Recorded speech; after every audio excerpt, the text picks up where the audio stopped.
¿qué es el amor? A ver, si lo pensamos fríamente, es una explosión de química en el cerebro. Un simple cóctel de hormonas que nos controla.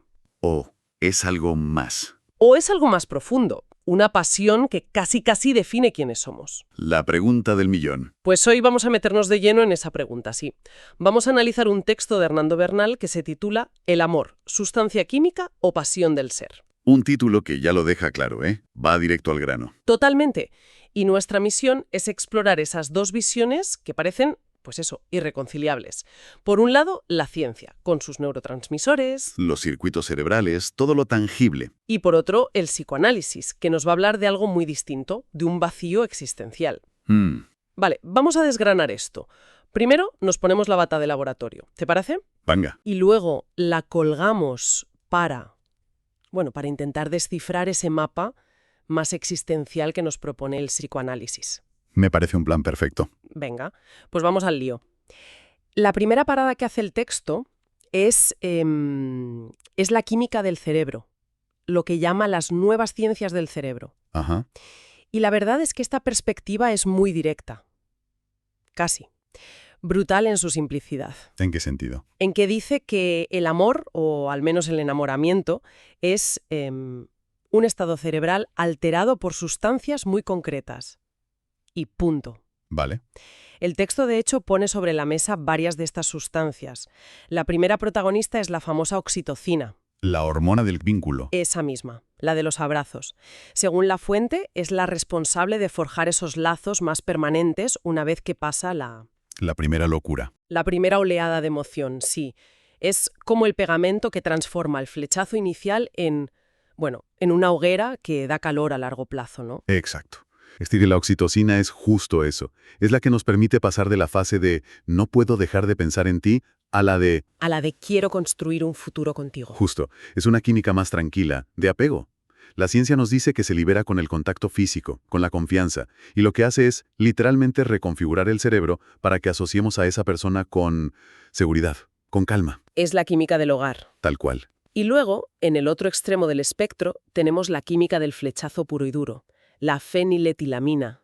Esa es la potente. Esto explica por qué el enamoramiento se siente como una adicción. Literalmente, no es una metáfora. No para nada. La feniletilamina es una anfetamina que producimos nosotros mismos. Una anfetamina natural. Totalmente. Es la responsable de esa euforia, de esa energía que parece inagotable, de la pérdida de apetito, de no necesitar dormir. El mundo parece más brillante, la música suena mejor. Es un estado de intoxicación química, sí. Y claro, como cualquier estimulante, genera una dependencia brutal.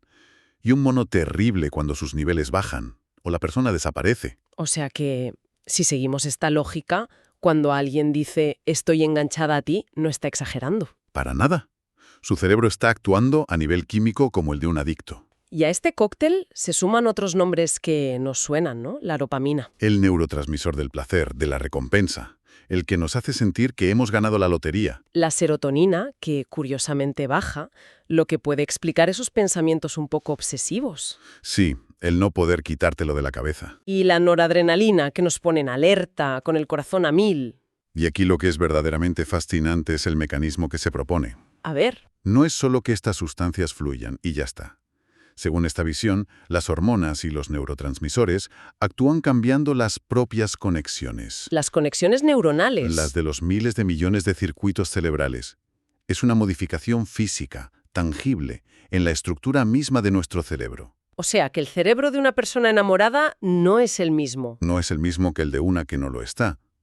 Se crean, digamos, nuevas autopistas neuronales y se abandonan otras. ¡Qué fuerte! O sea que si sigo esta lógica, cuando digo te quiero, lo que en realidad estoy diciendo es mi cerebro está inundado de oxitocina, mis niveles de feniletilamina están por las nubes y mis circuitos de dopamina se han reorganizado en torno a ti. ¿Es así de frío?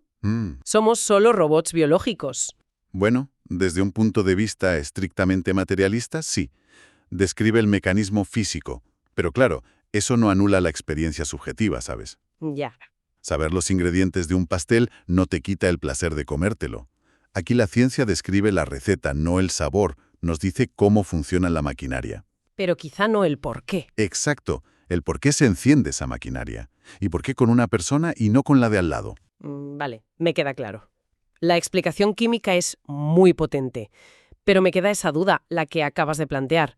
Explica por qué nos enamoramos de esa persona en concreto. Mm, ¿Por qué esa sonrisa y no otra?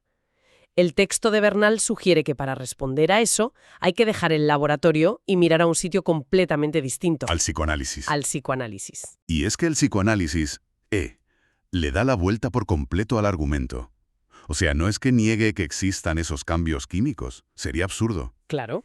Lo que dice es que el orden de los factores es justo el contrario. ¿Cómo que el contrario? Pues que sostiene que es la emoción, el sentimiento de enamoramiento, esa primera oleada que decíamos, Sí.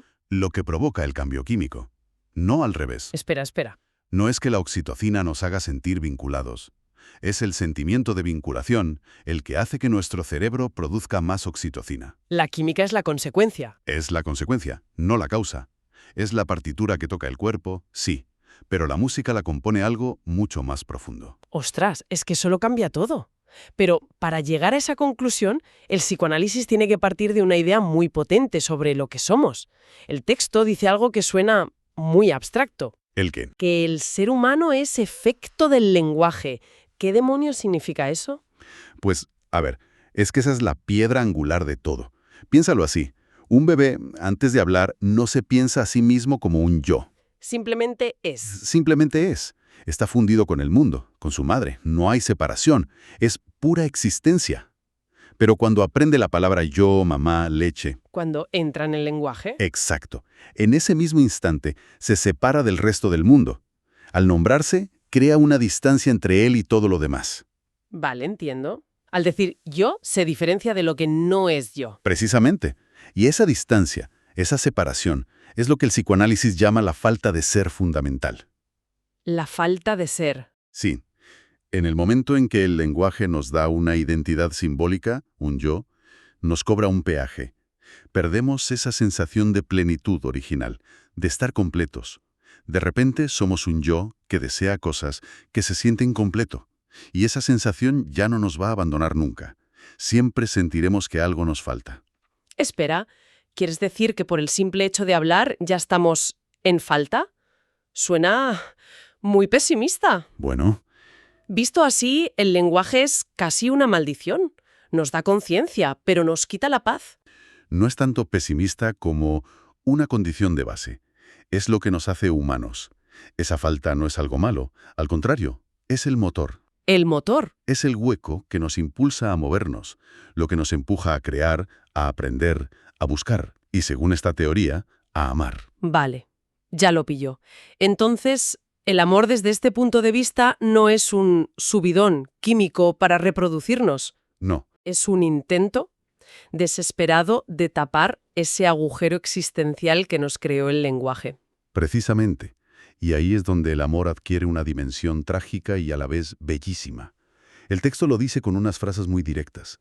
Amamos para hacernos al ser. Para agarrar el ser. Eso es. Buscamos en otra persona esa pieza que creemos que nos falta para volver a sentirnos completos. El enamoramiento sería la ilusión, la fantasía de que hemos encontrado a esa persona que por fin llena nuestro vacío. Que nos devuelve a ese paraíso perdido de la plenitud. Ni más ni menos. Es que esa idea lo cambia todo. Porque si amamos para hacernos al ser, significa que el amor no es un lujo, no es un extra. Es casi una necesidad existencial, ¿no? Como comer o respirar, pero para el alma. Sí, Ser amada por alguien, como dice La Fuente, nos da un motivo para ser. Una identidad. La mirada del otro nos confirma que existimos, nos da un lugar en el mundo. piensa en la fuerza de la frase, no soy nada sin ti. Desde la química, es una hipérbole, una exageración. Claro, Desde el psicoanálisis, es la descripción literal de la experiencia. La persona siente que sin el amor del otro, que le da consistencia, se desvanece, vuelve a ser pura falta. por eso una ruptura es tan devastadora. Claro, no es solo tristeza, es una crisis de identidad. Es sentir que una parte de tu ser ha sido amputada. Entonces, a ver, ¿qué significa todo esto? Tenemos dos visiones que parecen de planetas distintos. Por un lado, la explicación biológica, casi mecánica, somos un cóctel de sustancias. El amor como un programa biológico muy sofisticado. Y por otro, la explicación existencial, profundamente humana. Amamos para llenar un vacío fundamental que nos constituye por el hecho de hablar. Amamos para dar sentido a nuestra existencia. Para sentirnos completos a través de la ilusión de que otra persona puede darnos justo lo que nos falta. Pues si lo conectamos todo, yo creo que no tienen por qué ser visiones excluyentes, No, aunque a primera vista parezcan irreconciliables. Podríamos interpretarlas como dos niveles de explicación diferentes para el mismo fenómeno. como mirar un edificio desde dos puntos de vista distintos. Exacto. Un ingeniero te describirá los materiales, la estructura, la tensión de las vigas. Los datos puros y duros. Y un historiador del arte te hablará del estilo, del propósito, del significado cultural. ¿Quién tiene razón? Ambos. Ambos. Describen realidades distintas del mismo objeto. Me gusta esa forma de verlo. No es una cosa o la otra, sino que ambas describen facetas de la misma experiencia. Mm. La química sería el hardware, el cableado. Y el psicoanálisis explicaría el software, el programa que corre en esa máquina, el por qué hacemos lo que hacemos. ¿Vale? Exactamente. La ciencia, con su enfoque en la oxitocina, la dopamina, podría estar describiendo el cómo fisiológico. Nos da el mapa de la maquinaria. Los engranajes, las palancas químicas que se activan. Eso es, nos dice qué ocurre en nuestro hardware biológico. Y es una explicación potentísima y muy útil. Pero se queda corta para explicar la elección, ¿no? Ahí está la clave. La ciencia puede medir el aumento de dopamina cuando vemos a la persona amada, pero no puede explicar por qué esa persona, y no otra, nos provoca esa reacción con esa intensidad. Y ahí es donde entra el psicoanálisis. Ahí es. El psicoanálisis intenta responder al porqué existencial. No le interesa tanto el engranaje como el propósito de la máquina. Se pregunta por la motivación profunda que nos impulsa a buscar ese estado y por qué proyectamos esa necesidad en alguien concreto. O sea que la respuesta que ofrece es que elegimos a alguien que de alguna manera inconsciente encaja en nuestra falta. Encaja como una llave en una cerradura. Alguien que representa simbólicamente aquello que creemos que nos va a completar. Eso es. Alguien cuya propia falta parece, bailar bien con la nuestra. Por eso el psicoanálisis diría que el enamoramiento no es ver a la persona real, Si no, sino ver una fantasía que proyectamos sobre ella. Nos enamoramos de la idea de que esa persona nos va a salvar de nuestro propio vacío. ¿y la química? Y la química, ese cóctel de feniletilamina y dopamina, sería simplemente el combustible potentísimo que el cuerpo pone al servicio de esa búsqueda existencial desesperada. La maquinaria biológica al servicio del anhelo del alma. Dicho así suena muy poético, pero creo que capta la idea. Recapitulando entonces, el análisis de este texto nos deja con una visión del amor como un fenómeno increíblemente complejo. Se manifiesta tanto en nuestra biología cerebral, en ese cóctel hormonal que nos transforma, como en nuestra búsqueda más profunda de identidad y sentido, en ese intento de hacernos al ser. La ciencia nos da la receta. Y el psicoanálisis nos pregunta por el hambre que nos lleva a cocinar. Y es aquí donde surge una reflexión final. Una pregunta que se deriva del texto, pero que invita a una exploración más personal, ¿no? A ver, dispara. Si el texto sugiere que el amor es una respuesta a esa falta de ser que nos constituye, esto plantea una pregunta importante. ¿Cuál? Si el amor es una forma tan poderosa de hacernos al ser, de sentirnos vivos, completos, ¿qué otras búsquedas en la vida cumplen una función similar para nosotros? ¿Te refieres al trabajo, al arte? Quizá en la vocación profesional, en la creación artística, en la búsqueda de conocimiento, en la espiritualidad. ¿Dónde más buscamos llenar ese vacío? Y sobre todo, ¿qué nos dice esa búsqueda constante sobre la propia naturaleza de la experiencia humana? Esa condición de ser seres incompletos.